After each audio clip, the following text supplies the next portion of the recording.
नमस्कार मेरे किसान भाइयों, मेरा नाम विकास शर्मा है और मैं राजस्थान जयपुर का रहने वाला हूं। और मैंने एक आवाज़ उठा रखी है, जहर मुक्त खेती भारत अभियान। अब ये जहर मुक्त खेती भारत अभियान क्या है कि अगर आप लोगों के अंदर समझ होगी, ये कार्य करने की क्षमता होगी, तो ये भारत जहर मुक्त हो जाएगा। अब आप लोगों को ये पता रहना चाहिए कि प्रति आदमी भारत का, चाहे बच्चा हो चाहे बड़ा हो, साल का 8 केजी पेस्टिसाइड खा जाता है अपने पेट के अंदर। कितना? 8 केजी पेस्टिसाइड, जहर, धीमा जहर खा जाता है अपने पेट के अंदर। वो जहर सब्जियों के माध्यम से हो सकता है, दूध के माध्यम से हो सकता है, आप होटल पे रेस्टोरेंट पे खाना खाते हो उसमें हो सकता है, तेल में हो सकता है, घी में हो सकता है, मतलब खाद्य पदार्थ के अंदर यह जहर हो सकता है। यहाँ तक कि वही जहर से उपजा हुआ चारा गाय खाएगी, और जब गाय वो दूध देगी तो उस दूध के अंदर भी जहर की मात्रा आएगी। तो ये धरती अपनी प्रदूषित हो चुकी है, इन्फेक्शन फैल चुका है एक तरह का।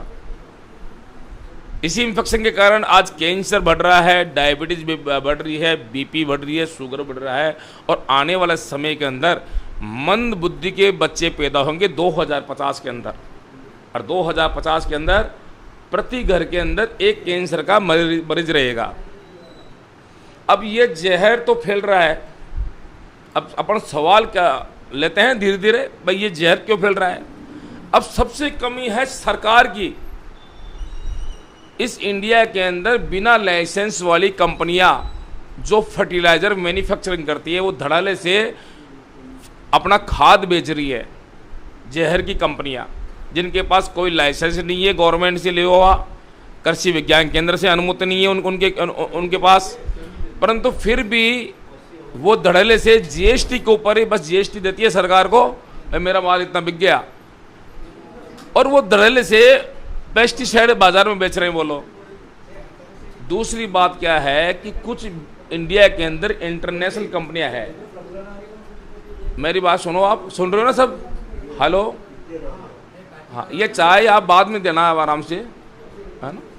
सुनिए, ध्यान से सुनिए।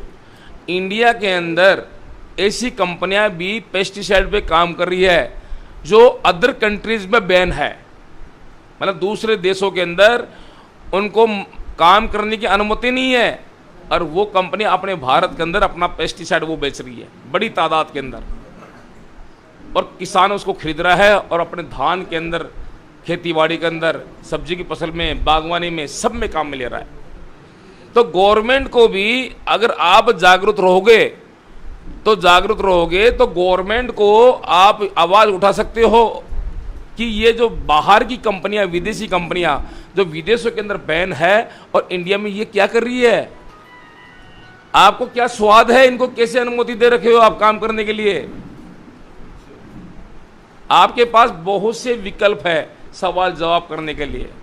अब सवाल ये आता है कि चलो कोई किसान भाई रासायनिक फार्मिंग भी कर रहा है, ठीक है, मैं ऐसे बोलता हूं करो, कोई बात नहीं, पर ये तो देखो आप कि ये प्रमाणित कंपनी है कि नहीं, इसके पास कौन से सर्टिफिकेट है, इसका बैकग्राउंड क्या है, ये कितने कंट्रीज में बैन है, पिछले क्या है। जैसे उदाहरण के तौर पे यहाँ का चोर है, चोरी कर लिया, यहाँ पे नाम खराब हो गया, तो ये एरिया छोड़ देगा, दूसरी जगह जाके वो अपना दूसरी जगह अपना नाम कमाएगा, फिर वहाँ जाकर फिर वहाँ चोरी करेगा, फिर वो एरिया छोड़ देगा, फिर दूसरी जगह जाएगा अनजान एरिया के अंदर।